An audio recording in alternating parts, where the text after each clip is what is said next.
전 세계를 호령하던 제국이 단 한 세기 만에 무너졌습니다. 해가 지지 않는 나라, 전 유럽은 보유량의 3배에 달하는 부를 자랑하던 스페인 제국 말이죠. 오스만 제국조차 무릎 꿇린 무적 함대를 보유했던 이 압도적인 강국이 불과 100년 만에 이류 국가로 전락하고 200년 뒤에는 완전히 역사 속으로 사라져버립니다. 대체 무슨 일이 있었던 걸까요? 놀랍게도 그 멸망의 씨앗은 제국이 탄생하던 바로 그 순간에 이미 심어져 있었습니다. 오늘은 역사상 가장 드라마틱한 흥망성쇠를 겪은 스페인 제국의 진짜 이야기를 파헤쳐 보겠습니다.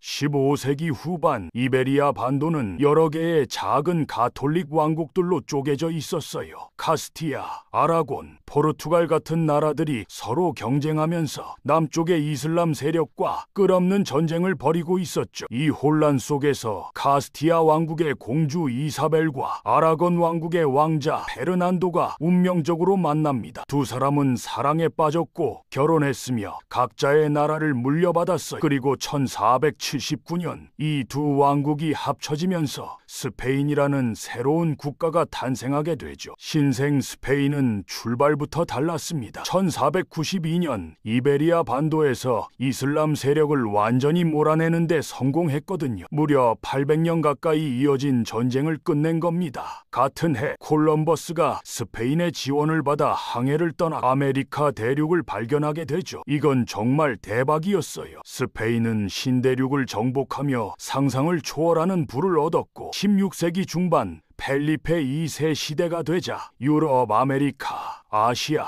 아프리카까지 아우르는 거대 제국으로 성장했습니다. 하지만 여기서부터 문제가 시작됩니다. 스페인을 만든 바로 그 이사벨과 페르난도가 두 가지 치명적인 실수를 저질렀거든요. 첫째는 극단적인 종교 정책이었고 둘째는 다른 나라 왕가와의 결혼 동맹이었습니다. 이 두 가지 선택이 훗날 거대한 눈덩이가 되어 제국을 짓누르게 되죠. 먼저 종교 정책을 볼까요? 당시 스페인 사람들은 800년 가까이 이슬람과 싸워왔기 때문에 가톨릭 신앙이 엄청나게 강했어요. 그런데 이게 지나쳐서 독이 됐습니다. 1492년 이사벨과 페르난도는 갑자기 충격적인 칙령을 발표하죠. 모든 유대인의 재산을 몰수하고 나라에서 추방한다는 거였어요. 당시 스페인 인구의 6.5%를 차지하던 유대인들은 금융업과 무역을 장악하고 있었거든요. 스페인 사람들 눈에는 이 교도들이 자기네 돈을 빼앗아가는 것처럼 보였던 겁니다.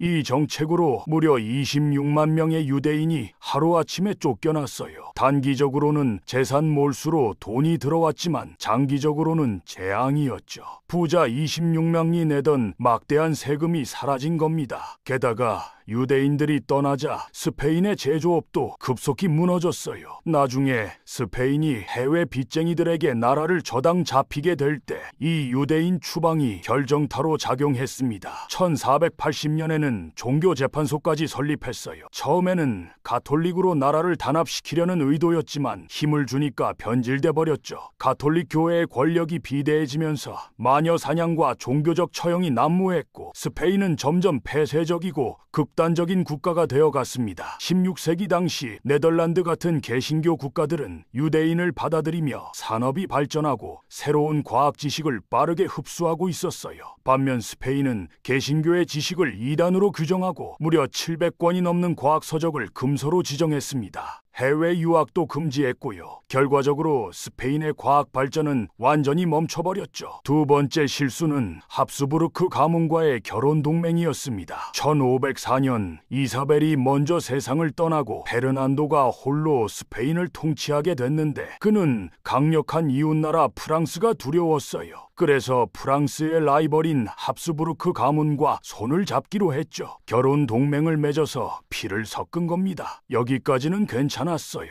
문제는 페르난도가 죽은 다음에 터졌습니다. 피가 섞이다 보니 왕위 계승이 꼬여버렸거든요. 1517년 다음 스페인 왕으로 합스부르크 가문 출신의 카를 5세가 즉위하게 됩니다. 스페인어도 못하는 외국인이 왕이 된 거죠. 여기까지만 해도 큰 문제는 아니었을 수 있어요. 그런데 카를로세는 거대한 신성로마 제국의 황제 자리까지 물려받게 됩니다. 순식간에 스페인 신성로마 제국, 합스부르크 영지 전체를 아우르는 초대형 제국의 황제가 되어버린 거예요. 여기서 스페인의 비극이 시작됩니다. 카를로세는 스페인만 생각할 수 없었어요. 거대 제국 전체를 봐야 했으니까요. 그런데 그가 어디에 더 신경을 썼겠어요. 당연히 합스부르크 가문의 핵심인 신성로마 제국이었죠. 새로운 데다 언어도 모르는 스페인보다는요. 결국 카를로세는 스페인의 이익보다는 합스부르크 가문의 이익을 우선시하며 나라를 이끌었습니다. 당시 합스부르크 가문은 유럽을 대표하는 가톨릭 세력이었고 곳곳에서 전쟁을 벌이고 있었어요. 이슬람 세력인 오스만 제국과 싸우고 종교개혁으로 생겨난 개신교도들과도 싸웠죠. 문제는 이 모든 전쟁 비용을 스페인이 대고 있었다는 겁니다. 당시 스페인은 식민지에서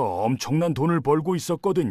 카를로세는 그 돈을 마구 끌어다 썼어요. 스페인의 지출이 수입의 2배를 넘어섰고 재정 적자가 기하급수적으로 불어났습니다. 게다가 카를로세는 스페인 행정을 제대로 챙기지 않아서 무능한 관료들이 자리를 채우는 일도 많았죠. 이때부터 스페인 경제 구조는 서서히 망가지기 시작했습니다. 1556년 카를로세 다음으로 펠리페 2세가 왕위에 올랐어요. 그도 합스부르크 가문이었지만 신성로마 제국 황제는 겸하지 않았고 영토도 스페인 위주로만 물려받았죠. 그래서 전쟁 비용이 줄어들 것 같았는데 정반대였습니다. 더 많이 썼어요. 펠리페 2세 역시 합스부르크 가문의 일원이었고 가톨릭 영토를 지켜야 한다는 사명감에 불타 있었거든요. 당시 스페인은 네덜란드를 지배하고 있었는데 네덜란드에는 개신교도가 압도적으로 많았어요. 펠리페 2세는 이단인 개신교도를 찍어 눌러야 한다고 판단했고 네덜란드의 종교적 자유를 제한하고 무지막지한 세금을 부과했습니다.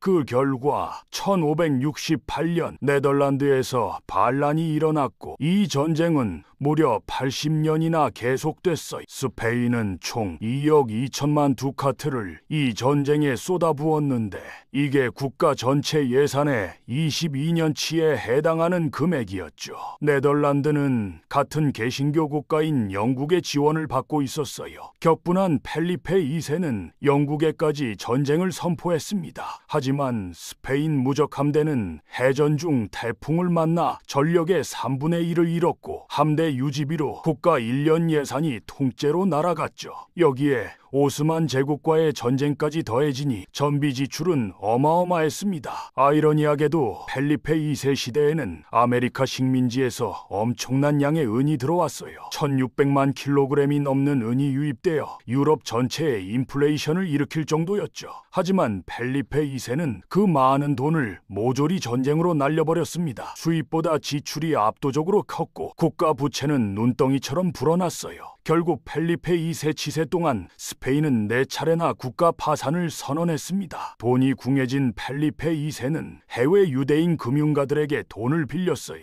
하지만 전쟁 때문에 갚지 못했고 대신 스페인의 땅과 광산을 넘겨주게 됩니다. 스페인의 모든 세입이 빚쟁이들에게 저당 잡히는 처지가 된 거죠. 제국은 이름만 멋들어졌을 뿐 실제로는 해외 채권자들에게 휘둘리는 나라가 되어버렸습니다. 여기서 다시 유대인 추방의 여파가 나타나요. 만약 이사벨과 페르난도가 26만 유대인을 추방하지 않았다면 스페인은 부자 26만 명분의 막대한 세금을 계속 받을 수 있었을 겁니다. 그랬다면 해외 빚쟁이에게 나라를 저당 잡힐 일도 없었겠죠. 16세기 스페인 백성들, 특히 농민들의 삶은 비참했어요. 곡물 가격 상한제 때문에 아무리 수확이 좋아도 버는 돈은 제한적이었죠. 게다가 스페인은 재정이 부족해서 군인들에게 제대로 월급을 주지 못했고 그 결과 스페인군은 자국 농민들을 약탈했어요. 절망한 농민들은 농사를 포기하고 도시로 몰려갔습니다. 농사 짓는 사람이 줄어드니 식량 생산량이 떨어지고 곡물값이 폭등했죠.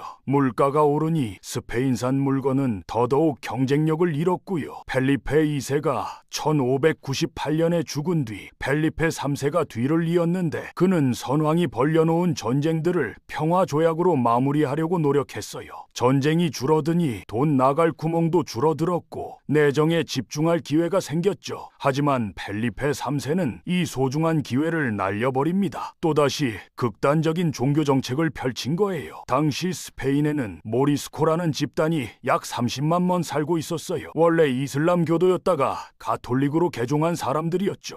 돈이 필요했던 펠리페 3세는 1609년 갑자기 그들의 재산을 몰수하고 추방해버렸습니다. 이미 가톨릭으로 개종까지 했는데도 돈 때문에 쫓아낸 거죠. 문제는 모리스코들이 스페인의 핵심 노동력을 담당하고 있었다는 겁니다. 일할 사람 30만 명이 하루아침에 증발하니 스페인 산업은 치명타를 입었어요. 안 그래도 형편없던 제조업은 나락으로 떨어졌고 스페인 식민지들마저 스페인 제품 대신 영국과 네덜란드 제품을 밀수입하기 시작했죠. 1665년 즉위한 카를로스 2세 시대에는 아메리카에서 들어오는 은의 양이 다시 늘어나고 인구도 증가해서 잠깐 회복세로 보였어요. 하지만 카를로스 2세가 후손을 남기지 못하고 죽자 스페인 왕위를 두고 유럽에서 대규모 전쟁이 벌어졌습니다. 14년간의 왕위 계승 전쟁 끝에 합스부르크 왕조는 끊기고 프랑스의 부르봉 왕가가 스페인 왕위를 계승하게 됩니다. 스페인의 최전성기를 이끌었던 합스부르크 왕조는 이렇게 막을 내렸어요.